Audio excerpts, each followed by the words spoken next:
Halo teman-teman, Assalamualaikum warahmatullahi wabarakatuh. Perkenalkan, nama saya Yesika Nur Afifa dari Prodi Akuntansi Pagi 2019 semester 3. Di sini saya ingin menjelaskan asumsi klasik. Sebentar.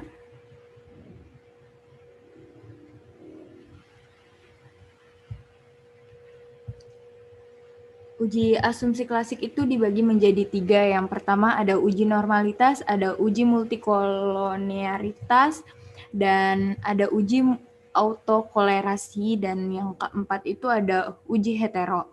Tapi untuk sekarang kita melakukan 3 pengujian dulu. Yang pertama uji asumsi klasik atau yang pertama ada uji normalitas. Uji normalitas digunakan untuk melihat apakah data residual terdistribusi normal atau tidak. Langsung aja kita lihat ke datanya. Di sini udah saya masukkan datanya. Datanya ini data sekunder. Di sini ada bank, ada keuntungan, ada aset, dan ada harga saham. Di sini ada Bank BCA, Mandiri, BRI, UOB, dan Niaga, BNI, NISP, Ekonomi, Lipo, dan Bank BTPN. Lanjut aja untuk ke pengujian normalitas itu, caranya analyze, regression, linear. Untuk yang dependen itu kita masukin yang keuntungan, dan untuk yang independen itu kita masukin aset dan harga saham.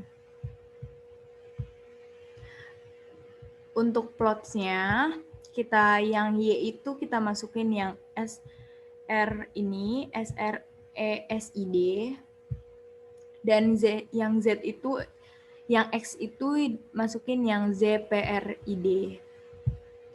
Udah, untuk standar DZ residual plots-nya kita pilih yang histogram sama normal probability plot. Kita klik continue, oke.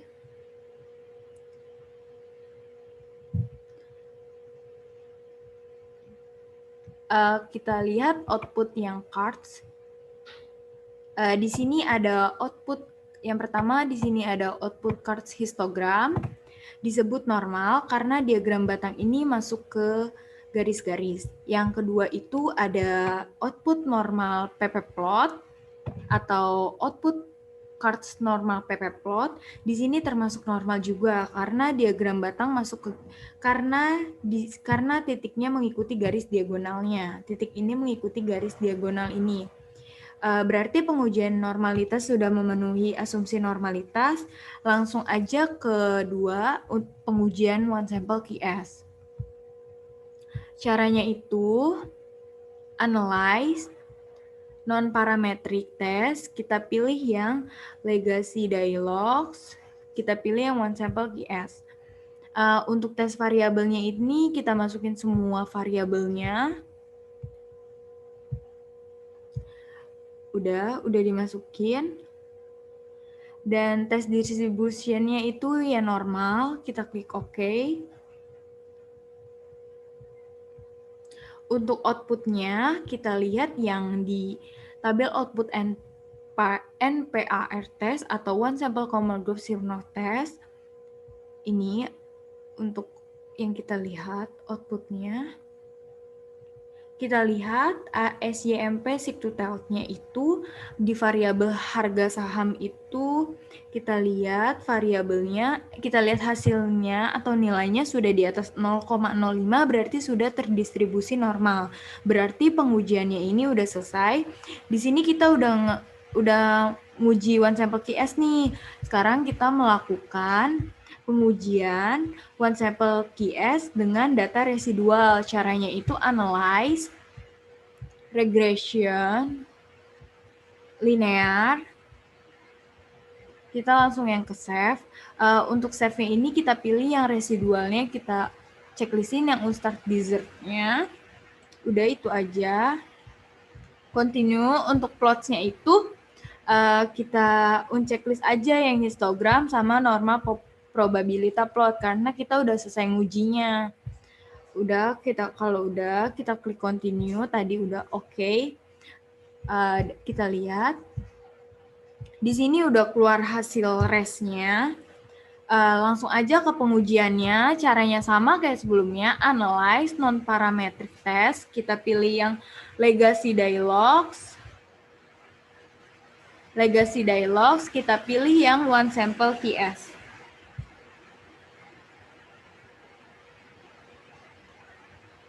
Ini seperti ini, semua variabel di remove. Yang di variabel tesnya kita remove dulu, kita masukin yang unstart dessert karena kita ingin menguji yang ini, yang unstart dessert ini. Nah, klik OK. Untuk tes distribusinya normal, klik OK. Kita lihat di output one sample Kolmogorov Smirnov di ASY basic tutelnya itu nilainya itu jika nilai sudah di atas 0,05 berarti datanya residual yang terdistribusi normal. Datanya sudah memenuhi asumsi klasik ya normalitas. Yang selanjutnya ke pengujian selanjutnya uji multikolonialitas. Jika hubungan itu mendekati 1, artinya hubungannya mendekati sempurna. Syarat lolos uji multikolonialitas, nilai korelasinya harus lebih kecil dari 0,80. Dapat juga dengan melihat jika nilai toleransi lebih besar dari 0,10 atau nilai FIF atau variance inflation faktornya lebih kecil dari 10, maka tidak ada multikolonialitas. Kriteria pengujiannya, jika nilai toleransi lebih besar dari 0,10 atau 10%, dan nilai FIF-nya lebih kecil dari 10, maka data tidak mengalami multikolonialitas dan sebaliknya. Langsung aja ke pengujiannya. Analyze, regression, linear. Statistiknya kita pilih yang covariance matrix sama yang collinearity diagnostic. Ini continue, dan di save-nya uncheck list yang unstart dessert, klik continue, klik OK. Kita lihat yang di tabel output koefisien. Di sini kita lihat yang di covariance statistiknya. Data ini sudah sama dari variabel aset dan variabel harga saham memperoleh toleransinya itu 0,533 lebih besar dari 0,10 dan FIF-nya itu memperoleh hasil 1,876 kurang dari 10 berarti pengujiannya tidak mengalami multikolonialitas dan sebaliknya. Yang untuk pengujian selanjutnya itu ada uji autokolerasi, tujuannya untuk menguji apakah dalam model regresi ditemukan adanya korelasi antara kesalahan pengganggu atau residual pada periode T dengan periode sebelumnya T-1. Menurut Ghazali 2011, ada beberapa pengujian yang dapat dilakukan seperti uji Durbin-Watson atau DW dan uji Lagrange multiplier atau LM, ada uji statistik Q, box Pierce, dan L-Jung box, serta uji run test. Yang kita ingin uji sekarang itu yaitu uji Durbin-Watson atau DW dan uji run test. Uji autokolerasi Durbin-Watson itu di sini kita lihat di tabel DW-nya. Tabel Durbin-Watson DW alfanya 5%. Di sini untuk penjelasannya nanti saya jelaskan. Sekarang ke pengujiannya dulu. Analyze, regression, linear, statistiknya, residualnya kita klik yang Durbin-Watson. Karena kita ingin mengujinya, continue, OK.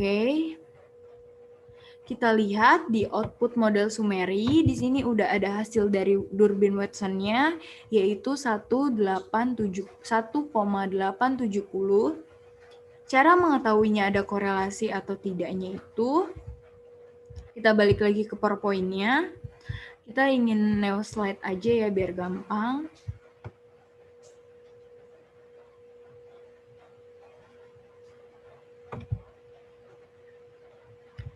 Di sini saya jelaskan dulu sebelumnya. Di sini K sama dengan banyaknya variabel bebas atau penjelas tidak termasuk variabel terikat. Di sini kan K-nya itu tadi ada 2 variabel kan, berarti K-nya itu 2.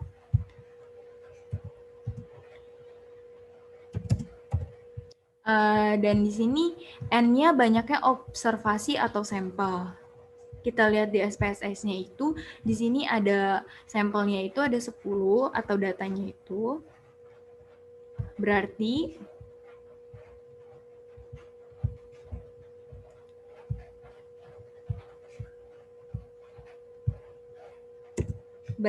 N-nya itu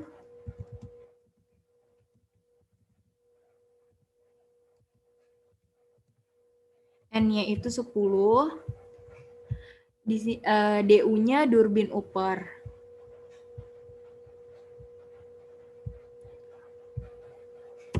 DU, terus ada DL, Durbin Lower, Durbin apa tadi? DL itu Durbin Lower, benar. Nanti kita lihat di tabelnya. Untuk DW itu, tadi kan DW itu memperoleh hasil 1,870 ya, yang ada di output SPSS-nya. Sekarang kita lihat ke tabel DW Durbin ininya, ke tabel DW-nya.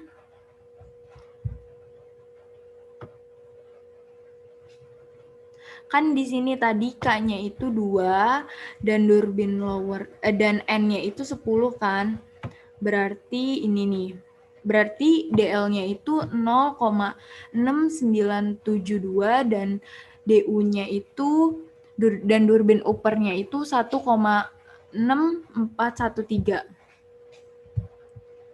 Kita tulis aja di sini tadi DL-nya itu 0,6972 dan DU-nya itu 1,6413. 1,6413. Iya benar. Sekarang kita lihat ke pengujiannya, ke uji kriterianya. Kalau misalkan DW lebih besar dari DL, terdapat autokorelasi positif. Coba kita coba dulu.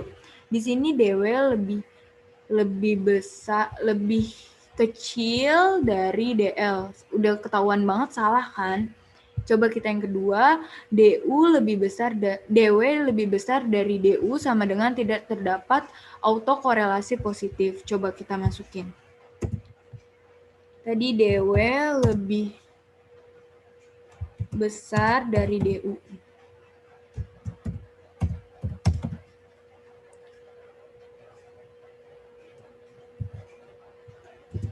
DW-nya itu hasilnya 1,870 dan DU-nya itu 1,6413. Benar ya teman-teman? Di sini berarti tidak terdapat autokorelasi positif, sama di kayak kriterianya yang kedua.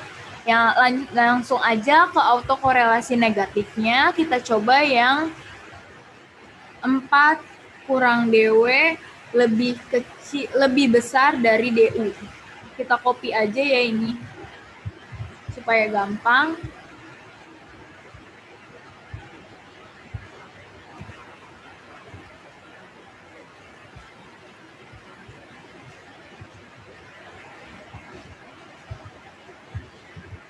Empat dikurang DW-nya itu 1,870 lebih besar dari DU.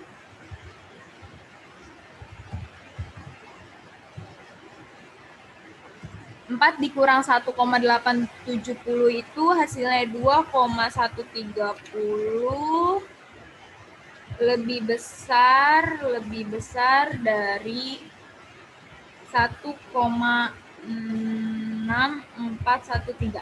Benar ya teman-teman? Berarti autokorelasi negatifnya itu tidak terdapat autokorelasi negatif.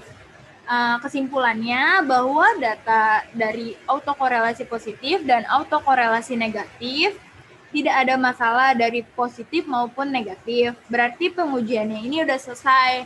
Langsung aja ke pengujian terakhir yaitu uji run test. Caranya itu analyze, kita pilih non-parametric test, legacy dialogs, kita pilih yang runs. Untuk tes variabelnya yang start di Z aja. Untuk yang put point-nya itu yang median. Oke. Kita lihat di tabel output and part test atau run test. Kita lihat di sini ISMP SIG2TELT-nya memperoleh hasil 1.000, berarti lebih besar dari 0,05, yang berarti hasilnya tidak terdapat masalah. Yang berarti data ini sudah selesai juga. Itu aja yang saya ingin jelaskan. Wabillahi taufik walhidayah. Wassalamualaikum warahmatullahi wabarakatuh.